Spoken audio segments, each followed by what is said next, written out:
have a look at where you are right now. Are you on the path of becoming a professional singer? Or are you on the path of becoming a world-class star? Today, we're going to take you on a journey. First thing then, pitch. Pitch is the ability to hear the notes.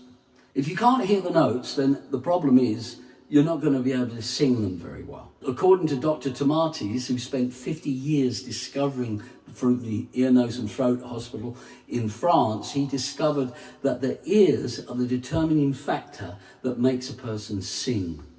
In some cases, people, they have the ears and they got good pitching and they can hear and remember notes, they can remember songs, but as soon as they go to sing, they're not with the notes. And they think, hang on, why can't I do that? And that's because a training needs to take place. You need to train your voice to marry up with what your ears are capable of doing. I don't believe people are tone deaf. Everybody's got ears that they can sing. And when you are singing, you think, oh, I go off and I don't sing. Oh, it feels horrible. Your self-consciousness kicks in. You start feeling, oh, that sounded terrible. And oh, I don't want people to hear me. You see, we worry, we shut down our self-expression because of the fear of what we sound like. What does voice training do? Voice training unites your pitch to your sound in your body. And why a person can't hear a note sometimes is because, not because they can't hear the note, they can hear the note, but as soon as they put their voice on it, it's like panic moment. You know, it's like, where's my voice? Where do I put it? You see, and this is a lot of the problems that people have. So understanding this is to know what to do. So when you hear a note, if I'm here, and I know I make sound, I go, hello, and that's my normal talking voice, and I say to you, sing this, how are you going to do that? You've got to listen, you've got to tune your ears in, you've got to, and feel your sound first, just feel that go. If you can't hear your note now, try this with me.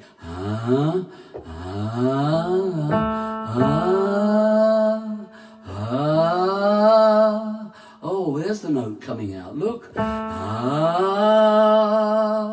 This is how you do it.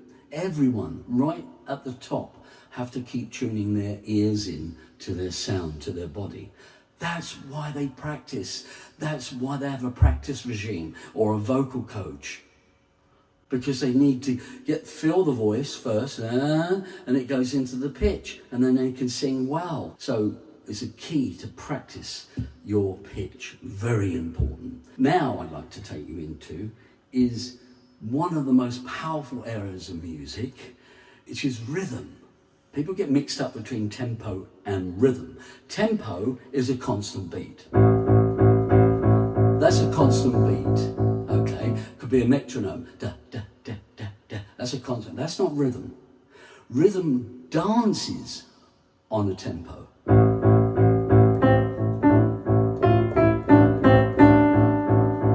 Hear that? Da, da, da, da, da, da, da, da. That's rhythm. So rhythm dances on a tempo or a beat. So being able to understand that rhythm is also phrases with words. For instance, da da da da da da da. Does anybody can do the second bit? Da da da da da da. Do we know that song? Yeah. It's a little bit funny, this feeling inside. See that? The rhythm. Da da. So if you were to clap that,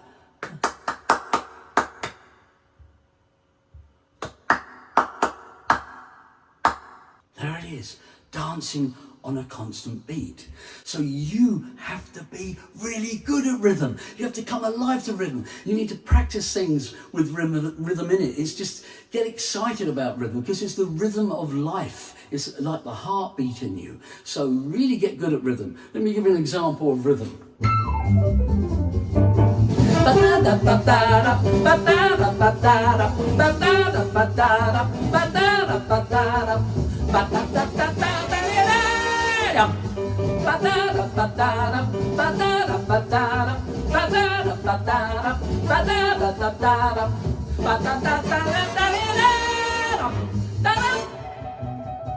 See, in my memory, that melodic line, that rhythm has always been there because Count Basie was one of my favourite bands of all time.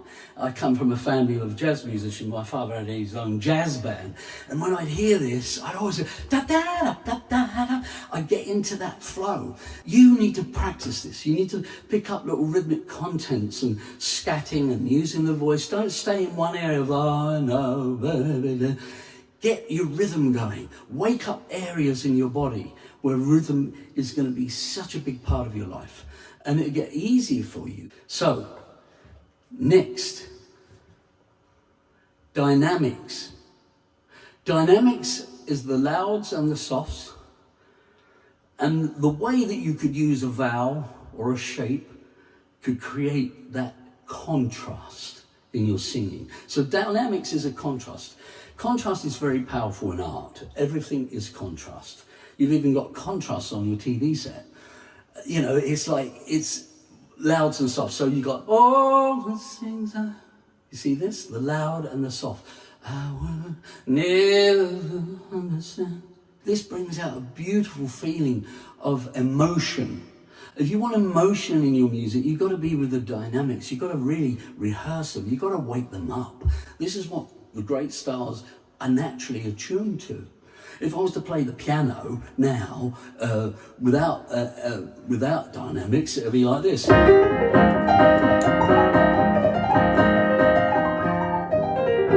if I get into the flow of what I would call dynamics,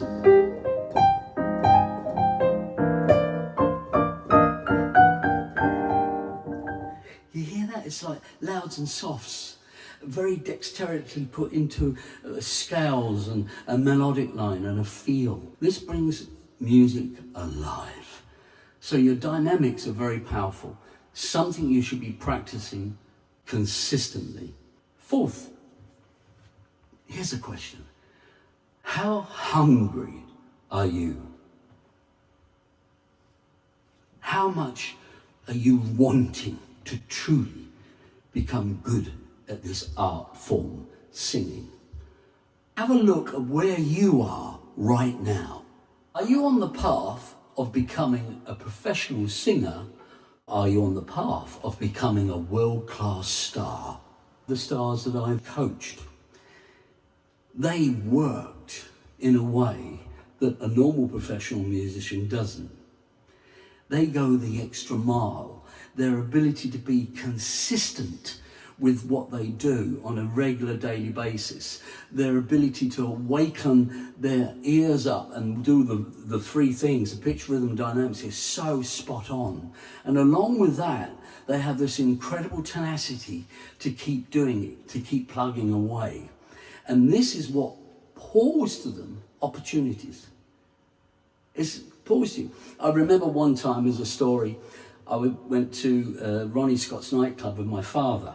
And my father was a friend of Ronnie Scott. And that night, Stevie Wonder was playing. And Ronnie Scott, would you like dinner with Stevie Wonder? Well, yes, you know, Stevie. So Stevie Wonder sat down. And he sat there and he told us a story. It was interesting because Ronnie Scott asked him, how do you get, you know, the circle of life, the happiness of life, this album you did? How come you, you know, how are you at the top? You've stayed up the top for ages.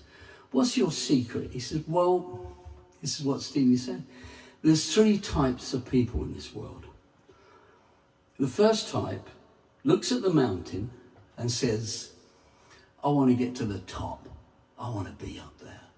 And what he does, he runs towards the mountain, smashes his nose and falls down. The second person looks at the top of the mountain, he's clever. He buys the equipment, he checks out the strategy of how he's going to climb it, and he works out what he's going to do in order to get to the top. But he's so focused on the top, getting there, and it's the only thing that counts for him. As he goes towards the mountain, he's got all the equipment, he's got the stuff, he starts knocking the nails in, but he keeps looking at the top. And what happens? Halfway up, he falls down and breaks his back. The third person looks at the top of the mountain and says, that's what I want. And it's indelibly fixed in his heart.